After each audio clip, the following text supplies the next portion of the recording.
unidos por la integración de más de 120 millones de personas. Señores, para mí es un honor estar una vez más en los amigos del Parlamento aquí. Justamente el tema de la función parlamentaria es una función crucial en nuestra democracia. En realidad, la democracia por lo general es identificada por el funcionamiento libre, adecuado, pacífico del Parlamento. Todo gobierno, como autoritario que sea, tiene que tener un poder ejecutivo. Se tiene que entienda entre los ciudadanos es necesario también en cualquier sistema. Lo único que es realmente sustantivo en la democracia, la expresión más pura de la democracia y de la política, es el Parlamento. Y naturalmente en esta era de globalización, mayor importancia y de internacionalización, yo diría de integración. Este Parlamento andino materializa hace bastante tiempo aquí todos sabemos que en toda sociedad compleja existen opiniones y visiones distintas, que es necesario escucharlas y armonizarlas. Y eso es lo que realmente permite el desarrollo democrático de nuestra sociedad. Como se ha visto ahí en una biografía que se le dio de modesta colaboración, yo he visto destruir democracias y también he participado en lo posible en su construcción. Y he aprendido que la democracia siempre puede progresar, pero también puede retroceder, también puede deteriorarse. Y una parte en la cual ese deterioro es peligroso es el no reconocimiento, no solamente la no tolerancia, sino la no aceptación plena de la existencia de la pluralidad política e ideológica, el diálogo, la tolerancia, la amistad cívica. Todos estos valores están incorporados en este Parlamento. Y por eso agradezco muy especialmente la invitación de ustedes a dirigirme a él hoy día. Nuestra región ha experimentado en las últimas décadas transformaciones sustanciales tanto en lo político, institucional, como en lo económico y lo social. Hace ya más de 25 años que cayeron las últimas dictaduras. Más de 20 desde que se alcanzó la paz en Centroamérica. Y afortunadamente la existencia de sistemas democráticos es hoy el denominador común en las Américas. Las Américas, decimos hoy con gran facilidad, América y Europa son los continentes más democráticos del mundo.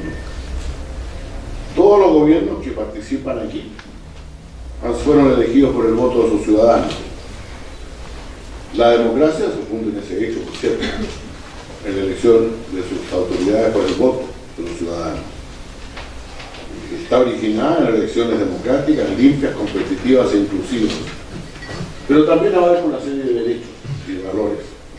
La defensa de los derechos humanos, la libertad de expresión, el respeto del Estado de Derecho, el pluralismo político, el balance de poderes, las libertades fundamentales, la no discriminación e incluso, de acuerdo a nuestra Carta Democrática Interamericana, el desarrollo humano y la inclusión social, que debemos definir como objetivos y medios, como fines para el proceso democrático y también como medios para consolidar la estabilidad. Entonces, ya no definimos la democracia, como por desgracia muchas veces ocurría en declaraciones de la OEA ya por los años 50 y 60, como aspiraciones de los pueblos. Hoy día la democracia no es una aspiración de nuestros pueblos, está reconocida como un derecho. El artículo primero de la Carta Democrática Interamericana dice que los pueblos de América tienen derecho a la democracia y promoverla y defenderla es una obligación de su pueblo.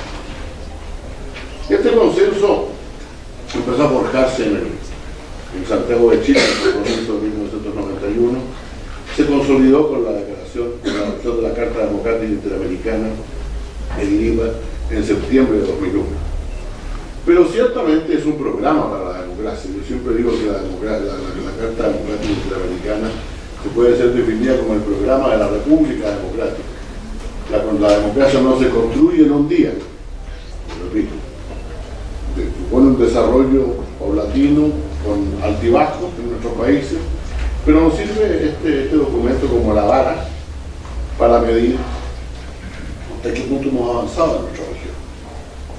Nosotros pensamos que nuestras democracias están lejos de ser perfectas. Y reitero, no es solo un proceso lineal. A veces los procesos son manifestaciones formales, normales, que son motivadas por la conveniencia política, por el quehacer cotidiano de la política, y otras veces son problemas mucho más graves que pueden debilitar los elementos fundamentales de la democracia. Ahora, cualquier evaluación de la democracia en las Américas tiene que partir de dos puntos de vista, puntos de partida que son importantes y positivos. El primero, la generación democrática de sus autoridades, ya lo señalamos. Nuestras elecciones no son perfectas, pero si las comparamos con otros actos electorales que tienen lugar en otras latitudes, y a mí me ha correspondido, como secretario general de la OEA, enviar hasta estas alturas 105 misiones de observación electoral en las Américas, pero también contribuir con otros continentes que nos han pedido que podamos ir a observar, y puedo decirles que las nuestras siguen siendo un ejemplo de democracia y de participación. Quedan avances que hacer, los temas del financiamiento político, la participación de género y de minorías, pero nadie discute que ya que la legitimidad de los gobiernos desde el punto de vista de su generación. Hay un segundo logro que pocas veces valoramos, que es la gobernabilidad democrática, la estabilidad de los gobiernos. Para desarrollar y fortalecer un sistema democrático, los gobiernos de los países tienen que ser gobernables. Y también hemos tenido en esta década enorme progreso. Primero hay que reconocer, claro, que nuestras democracias nacieron frágiles en la nueva era. Y esto se hizo evidente por la inestabilidad que tuvieron nuestros gobiernos. Desde la transición de la democracia en América Latina, en la década de los 80, hasta mediados de 2005, cuando yo accedí a la Secretaría General de la OEA, en realidad desde 1990 hasta mediados de 2005, en esos 15 años, 17 presidentes electos concluyeron su mandato de manera prematura. No se trató, en la mayor parte no se trató necesariamente de golpes de Estado, de algunos incluidos, claro, pero hubo renuncias, hubo destituciones, hubo presiones como resultado de la agitación social. Esa tendencia negativa ya se interrumpió. Después de junio de 2005, solo ocurrieron 2 interrupciones prematuras en la región, de manera bastante distinta. La primera, el golpe de Estado en Honduras, lo calificaron todos nuestros países miembros de golpe de Estado, por lo tanto debemos calificarlo así. Condujo una respuesta colectiva y a una suspensión unánime de la participación de ese país en la OEA hasta que se restauró la democracia.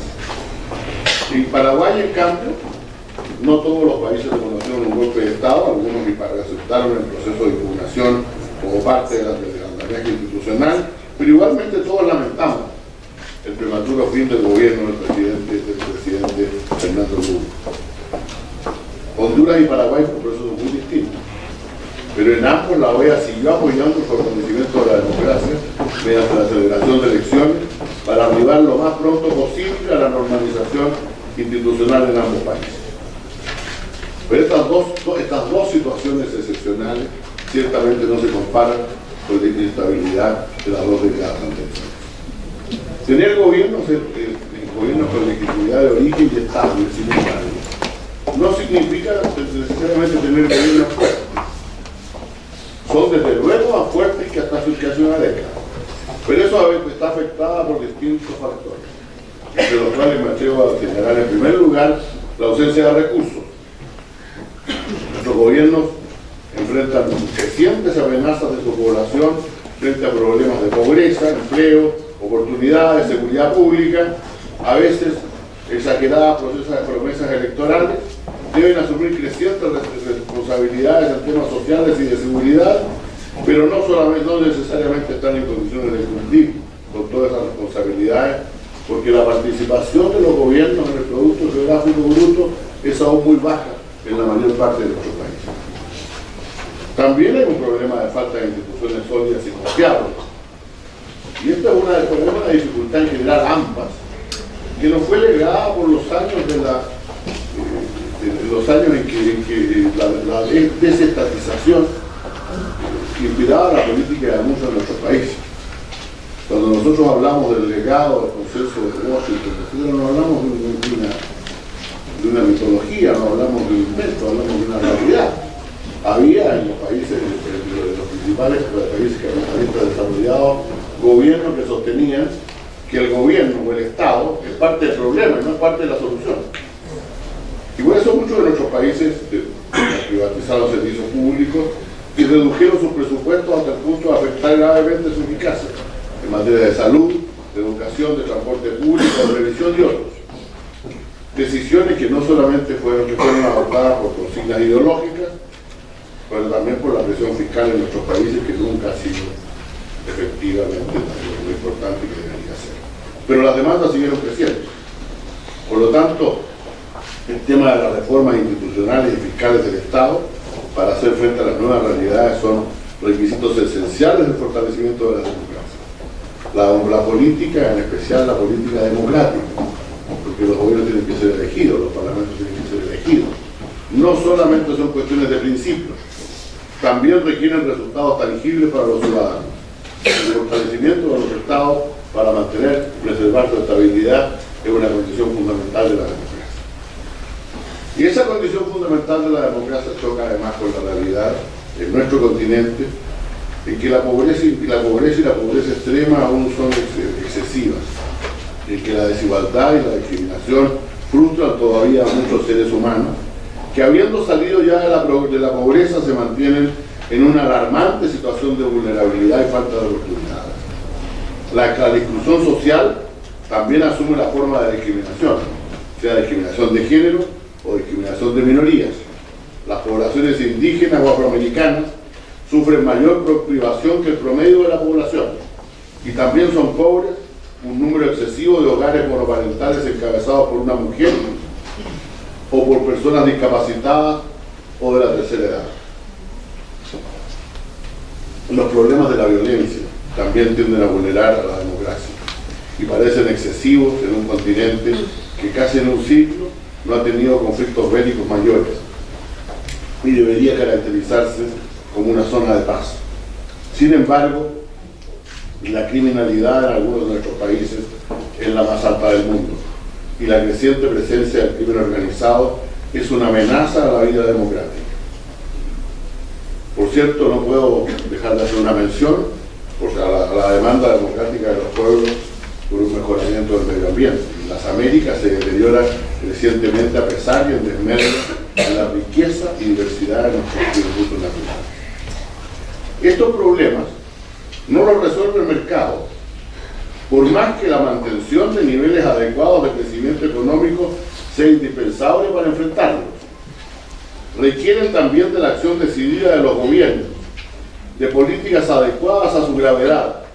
El fortalecimiento del Estado no solo es necesario para mantener la gobernabilidad, sino para adoptar políticas públicas, para crear y desarrollar servicios públicos que mejoren la condición de la gente de América Latina, que cree en la democracia, pero que espera que sus gobiernos avancen en la solución de estas carencias y amenazas.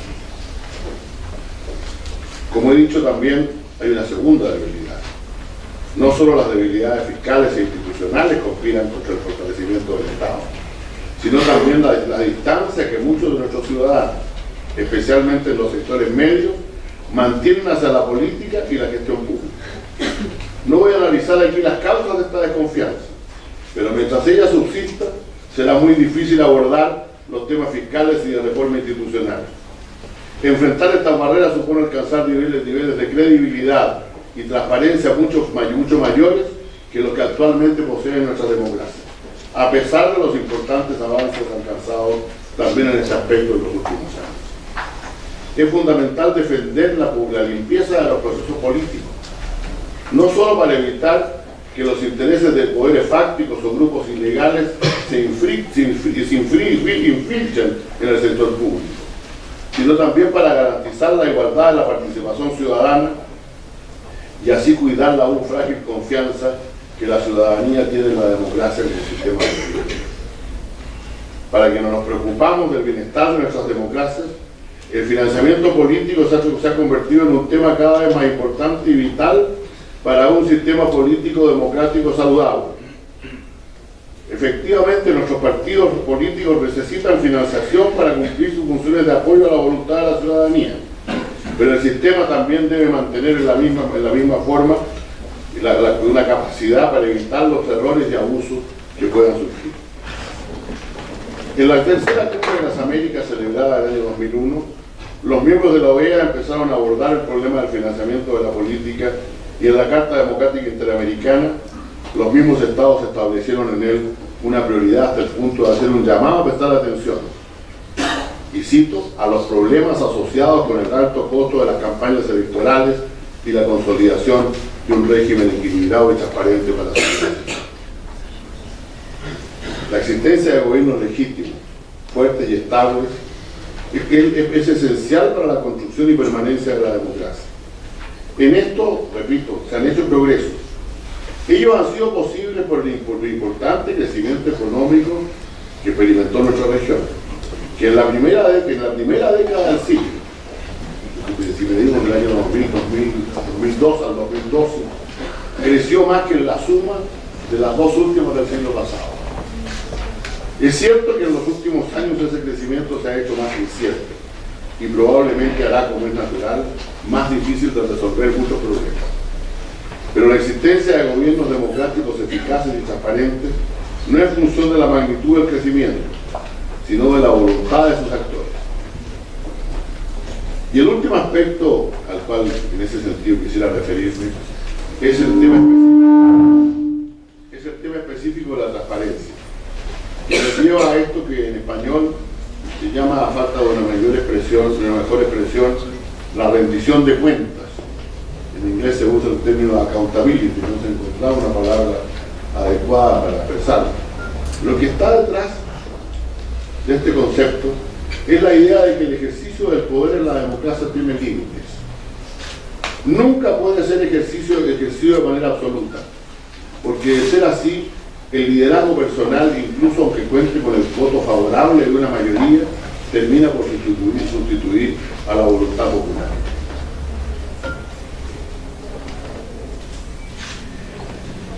En la democracia, todo poder debe ser responsable ante algún otro o algunos otros integrantes del sistema.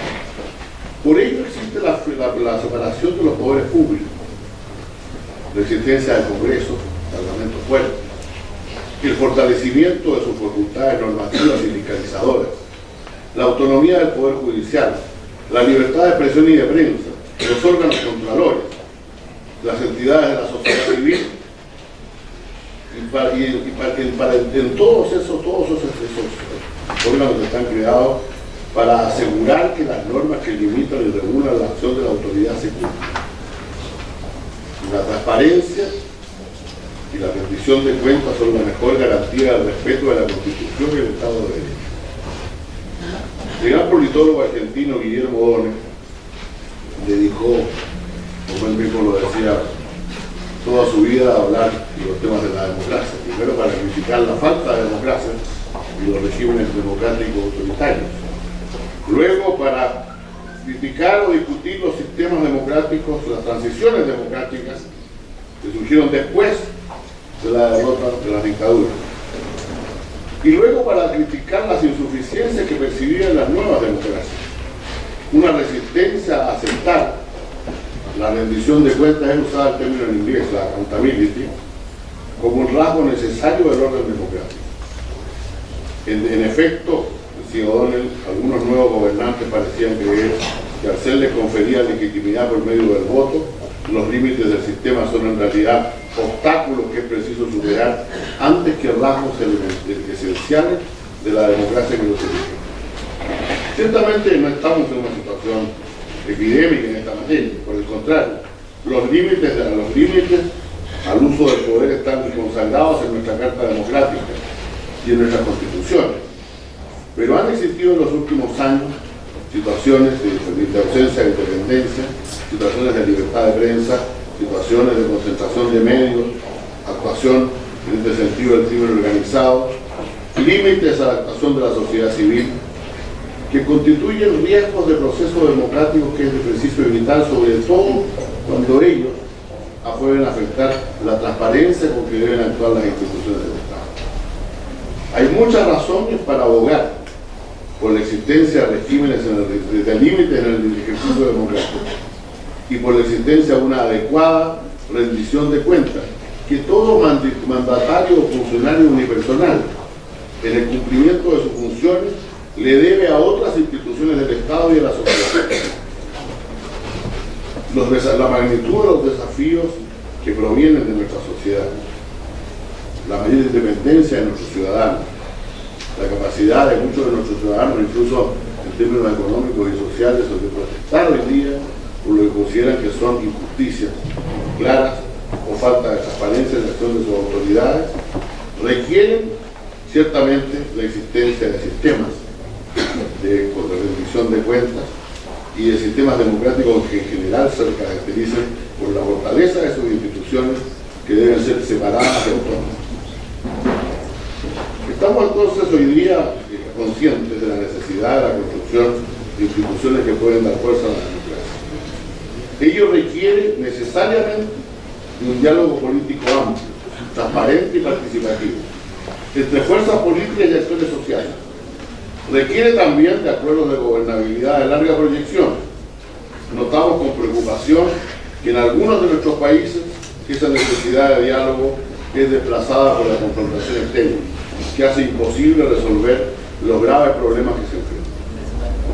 El consenso necesario para el fortalecimiento del Estado democrático no es contrario al juego de mayorías y minorías, que caracteriza necesariamente también el proceso cotidiano de la política democrática. Al contrario, los acuerdos nacionales, que nos alcanzan todos los días, tienen por objeto fijar el marco dentro del cual se desarrolla la política y dirimir las discrepancias sin poner en riesgo la estabilidad de los gobiernos ni debilitar las instituciones democráticas. Estimados representantes ante el Parlamento andino, amigas y amigos, esta es probablemente la última oportunidad en que me dirija a ustedes en mi calidad de secretario general de la OEA. Es por ello un buen momento para agradecer la importante actividad de los parlamentos de nuestro continente en el fortalecimiento interno de su democracia y también la importancia que asignan crecientemente a la cooperación multilateral. En la actualidad, la mayoría de los problemas y desafíos, aún de las amenazas que enfrentan las sociedades y democracias de nuestra región, tienden a ser comunes y muchas veces ya no pueden ser solucionados unilateralmente o solamente dentro de las fronteras de un país. Temas como el desarrollo económico, el medio ambiente, la corrupción, el crimen organizado, la defensa de los derechos humanos, no solo son interdependientes entre sí, sino que acercan y vinculan a gobiernos y sociedades de la región en una red de interdependencia cada vez más compleja y profunda. Estos desafíos, en parte internacionales y en parte domésticos, no pocas veces requieren de la cooperación y de respuestas legislativas armónicas y coordinadas. Requieren también de la internacionalización de normas acordadas regionalmente y de la ratificación de convenciones o tratados que posteriormente deben ser aplicados a través de legislación y reglamentación interna. Se trata de una gran responsabilidad colectiva que dice relación directa con los objetivos de integración de los parlamentos regionales y que este Parlamento andino ha definido como uno de sus principios permanentes. Al Parlamento andino, a los parlamentos nacionales que los integran, les deseo que en la medida que nuestras democracias se consoliden y perfeccionen, ellos se modernicen y fortalezcan cada día más en el cumplimiento de las funciones que la democracia les demanda, en un contexto de separación de poderes, independencia y equilibrio. Muchas gracias.